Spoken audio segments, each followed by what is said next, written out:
Welcome aboard. We have 3 more shows where we're called the Triple Option. The one true Triple Option. Then we are going to retool, and we're going to pull the plug like the Merv Griffin set here. We'll pull the plug and come back with Scandals and Animals, the new format.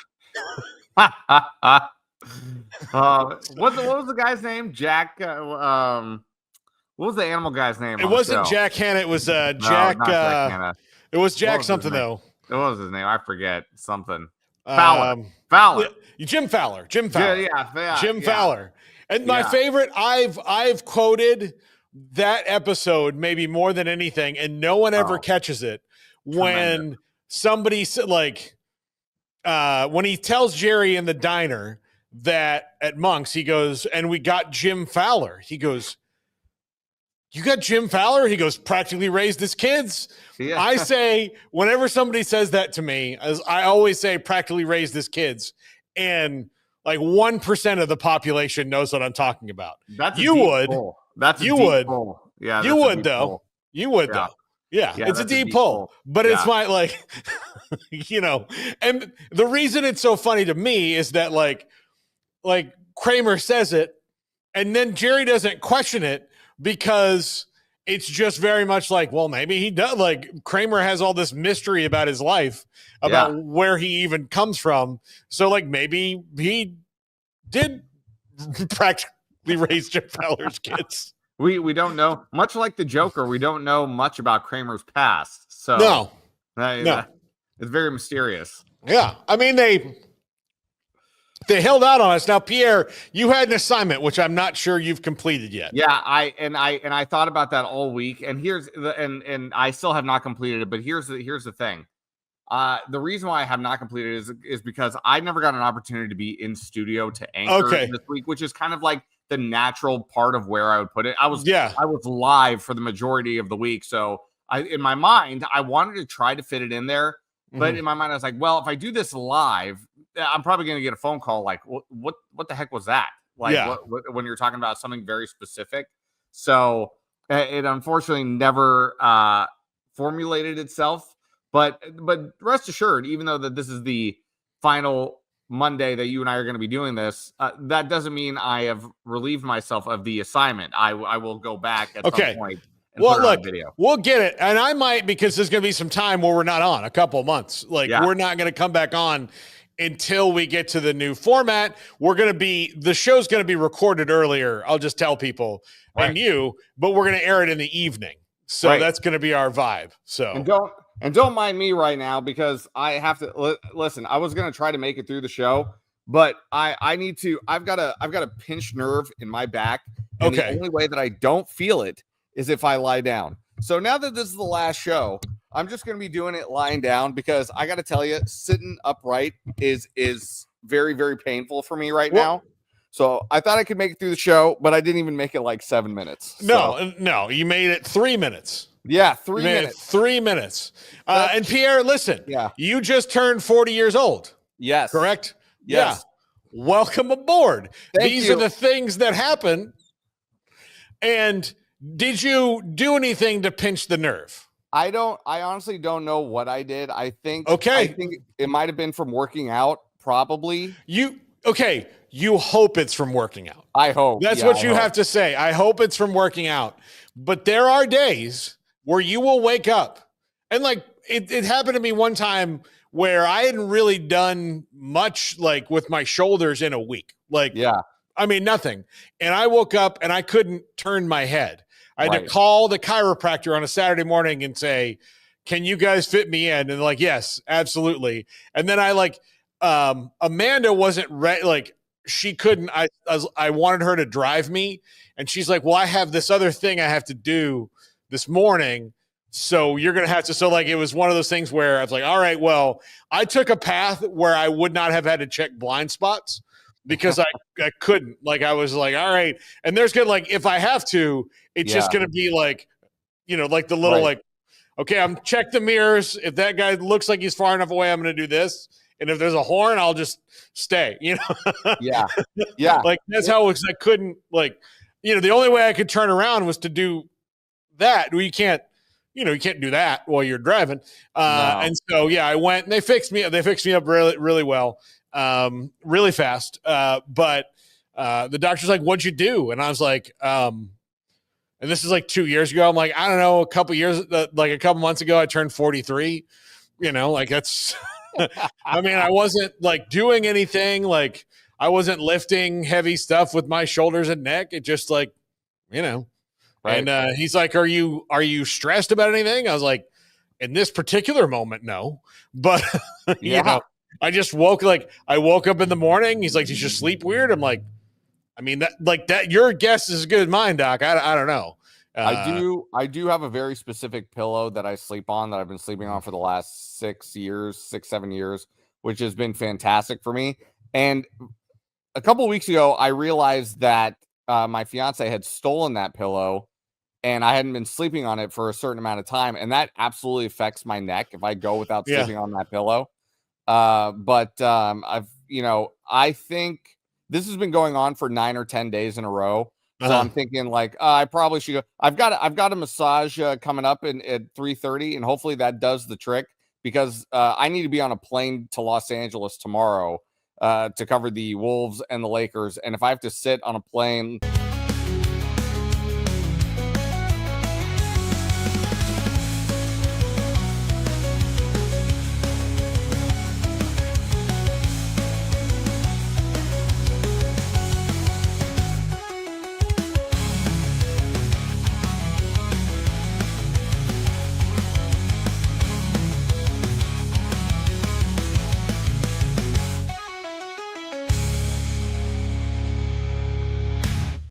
feeling the way that I do when I sit down, which is the worst pain that I have is by sitting down for 4 hours. That's going to be a hellacious flight to LA. Hey, Garrett, what do you think? Yes. Are there places that legally dispense in Minnesota? Are you one of those states or no? We are. You are. So listen, Pierre, I don't know what the company policy is. Sure. But I do know that when you do go to California, which airport are you flying into? LAX? LAX, yeah. Yeah, because you're going right there. Yep. Yeah, you need to be close to Staples. Yeah. You fly into LAX, I promise you, like you just get out the old Google bot there and ask it, where one is. Mm-hmm. Right. You will not like your Uber driver. You can add the stop, and he's like, "Yeah, here, this one. Yeah, I got to know where that is. I got you." Trust me. I've already thought about that because I was like, "Oh man, if I still have pain and I need to sit on this flight for 4 hours, that's probably the only way I can get through it." Yeah. But the problem is when I get to LA, I'm hitting the ground running. They got practice that afternoon. I don't want to show up to the press conference and looking at Chris Finch and being like, "So, coach, why don't you play Corliss Williamson some more?" And for people that Corliss is an assistant coach on the team, so I don't want to be looking like a total moron. But if this pain keeps up, I might just do it. Forget it. I would love you to ask a question like, "Coach, you ever think about the triangle and two? Like, really think about it?" Yeah, really think about it. Yeah, have you ever just like sat down and just like channeled your inner Bill Walton and just given this whole triangle offense idea a real run for its money? What the hell is wrong with this guy? Okay, I've got a different solution for you. Yeah. You will, after the press conference, then walk into a locker room full of NBA players, right? Correct. Okay, which one is the one you have the best relationship with? The players? Yeah.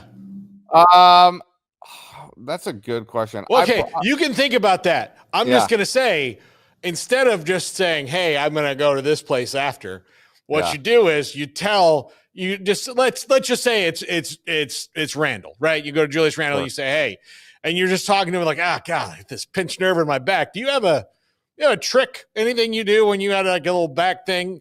And then he'll be like, "You know what? You need to call Randy." Yeah. No, and I thought because Rudy Gobert just came off a back injury, but it was a lower back injury, and it's not exactly the same thing that I have got going on right now. But I'm sure, I've got out of all the players in there, I probably have the best relationship with Rudy. Yeah, there you go. Yeah. So he would be the guy. And I could speak French with him a little bit. So Yeah. it's like it works out great. It works out great. There we go. Well, then there we go. That's the solution, Pierre. Yeah. Also, I think you should do all the shows like this. Yeah. So it looks like I have 14 chins under my on my neck. I'm looking great. Anybody tuning into the show is wondering, like, God, what a lazy fat pig this kid is. Like, I'm just like, hey, I've gained a few pounds and my back's out right now. I'm just trying to make it through the day. Yeah. While we're talking about the NBA, let's get it off. The last 2 minutes of that game, oh man, were unbelievable. And I think that might be the first, and it might wind up being the only time in LeBron's career where he committed a foul that cost them the game. Right. In that moment, in the last, and to get it reviewed and called the correct way. It was like, and the thing is, I'm watching it and the sound was a little bit down. Yeah. And I saw it and I was like, well, that's kind of a weird call that, it's just going back to the Lakers here. And so I turn it up and, within 10 seconds of them throwing up the review, Doris Burke and everybody who was watching and thinks, oh, that's a foul. They were like, yeah, that's a foul. So the national broadcast was like, yeah, I think that might be a foul. And you watch it and so they had that Hawkeye cam that they had on it and you watch it from that angle and you're like, yeah, I mean, the only and you read social media and oh, they can't make that call then. Well, when you have this review and then you have the absolute textbook definition of a foul, he slapped his arm across both arms while Anthony Edwards was trying to shoot. What? If there was no review anymore, it's just a missed foul. But when it comes across, there was no gray area to it. It was no, that's a foul. And it's now they've reviewed it. So they put in this rule so these things don't happen. And I mean, that was, and obviously the Lakers now are behind the 8 ball being down 3-1. And I mean, the Timberwolves I thought were better. NBA seeding is so weird because of the way that when I remember when I see it, when the playoff seedings come out and I was 3-6. And in my mind, I just kept thinking that the Timberwolves would be the 3rd seed and the Lakers would be the 6th seed, but it's reversed because big injuries in the middle of the year. This big, Luka has certainly helped them. Although yesterday he made Nico Harrison that's the most Nico's looked in this whole thing because Luka was lost on defense. And still, but here's the thing. He made him look kind of smart. Oh, look, he's not good at defense. Yeah, but it still took a review with 9 seconds left that the Lakers may not have won. So, if the review doesn't go their way, there's no doubt in my mind the Lakers go down there and win the game. Yeah. Yeah. And I think that's probably what would have happened to it. And it looked dire going into the 4th quarter. The Wolves were down 10. That 3rd quarter explosion from LA kind of made me think, oh boy, I think this is just going to be one of those games where Luka and LeBron are going to be too much. But Anthony Edwards was just absolutely sensational in the 4th quarter. And I think in that moment too, Paul, I think this is a lesson for a lot of NBA coaches out there. Unless it's absolutely obvious, and I've never understood why any NBA coach would challenge a play until the final 2 minutes of a game, because you never know what's going to happen throughout the course of the game. And if you enter the final 2 minutes of a game where it's tied or you're down 2 or you're down 1, or if you're up 1, you're going to need that challenge. It's going to come down to a possibly questionable call that you're going to need to challenge. So any coach that thinks about challenging before the last 2 minutes of a game, I think is absolutely crazy. But that, the proof came to fruition yesterday in that very play, because like you said, the replay got him on the wrist. I know a lot of the Lakers fans right now are crying about Luka getting quote unquote tripped, at half court by Jaden McDaniels. I'd have to look at that video again. When I saw it in real time, I thought Luka just slipped and fell. He did just slip and fall. He did. He did or did not? No, he did. Yeah, it wasn't. He didn't get tripped. He didn't get tripped. JJ Redick was furious but he slipped. Travel call. Here's the thing. That's the other thing I thought about LeBron and Anthony Edwards under the basket. Anthony Edwards was already slipping on the floor when LeBron fouled him. Right. Yes. Had LeBron not touched him, which I know is a thing, like, and I'm sure LeBron's been like, damn it, now that he's watched, he's like, yeah, I shouldn't have done anything. He was falling down. You know, like he wouldn't like, there was no way he was making that shot. There was no way, because, or if there was, it would have been one of those things that we watch forever. You know, oh my God, Anthony Edwards just made them falling down, you know, around LeBron onto the green, you know, because he was already slipping. So they might want to, you know, tighten up the floors there a little bit. Get the mop guy out there. We had a few issues with that in game 3 and game 4, but so yeah, I don't know what's going on with the floors at the Target Center. But to be honest with you, these last 2 games at the Target Center, game 3, I walked out of game 3 thinking, man, that was an awesome game. That was a great atmosphere. That was an awesome game. And I walked out of game 4 thinking, I cannot believe game 4 topped game 3. I didn't think game 3 could be topped with how good it was. Game 4 was all of that and more. It's been a great series thus far. I'm hoping that Minnesota can end this series on Wednesday night so we don't have to do the travel back again. That would be much easier for me and my back.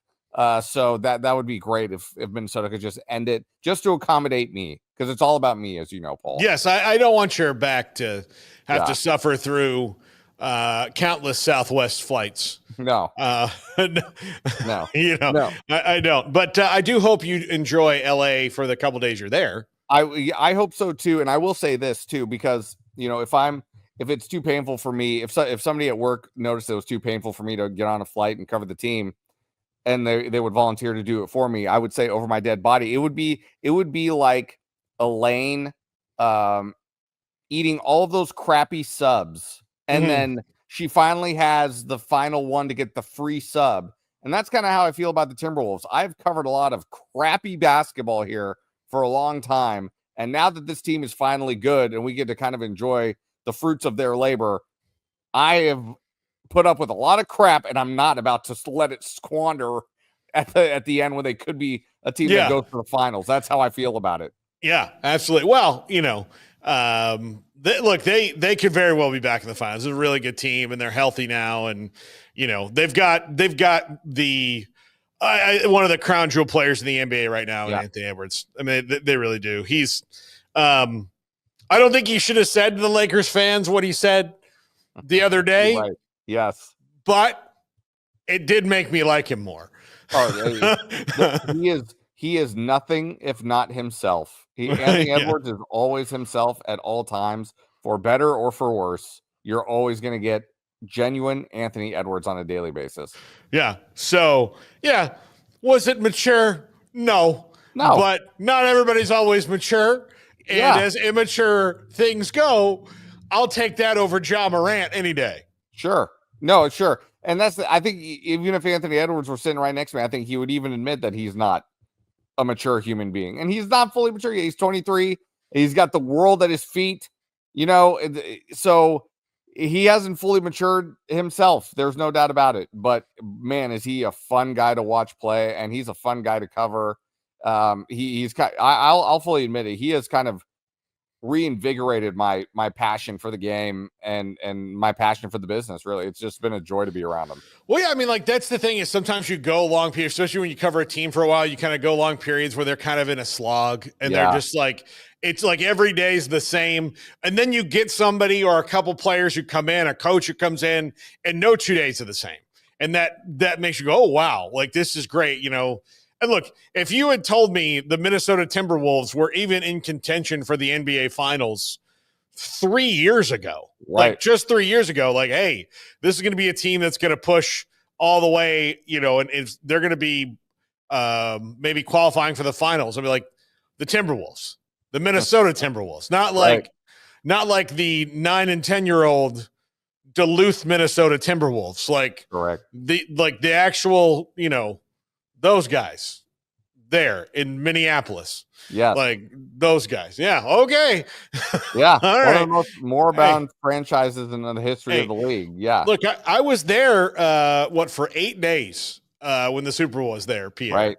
Yeah. And granted, it was the dead of winter. Mm-hmm. So it's not like you would see like jerseys, but I don't think I remember seeing in anywhere I went, like even in the Mall of America walking around, people wearing Timberwolves gear. Yeah. That wasn't even that long ago. But nobody, it was the Vikings and mostly really sad because they thought they were going to get to host and play in it. Right. And then it was like occasion, Minnesota, the Gophers hockey. Twins, some twins gear. Some twin stuff. It was mostly Vikings, and granted, but it's still winter. And if you have a big winter coat that is your favorite team and it's the Timberwolves, you're gonna wear it. I understand that. Maybe people in Minneapolis, I have one winter coat because I don't need it all the time. Maybe you guys have more than one, just to change it up. I've ran out of room in my closet for all of them. Yes.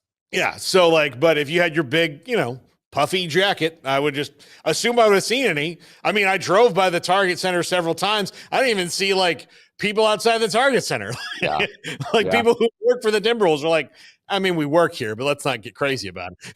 I mean, that just goes to show, no matter the sport, when you get a generational talent on your team, again, no matter the sport, it can absolutely change the dynamic of an entire franchise. You think Mark Lowry and Alex Rodriguez would be interested in buying this team if Anthony Edwards, if they didn't see Anthony Edwards as, like you said it, as the crown jewel of this franchise right now to lead it to the next chapter? No way. No way. No.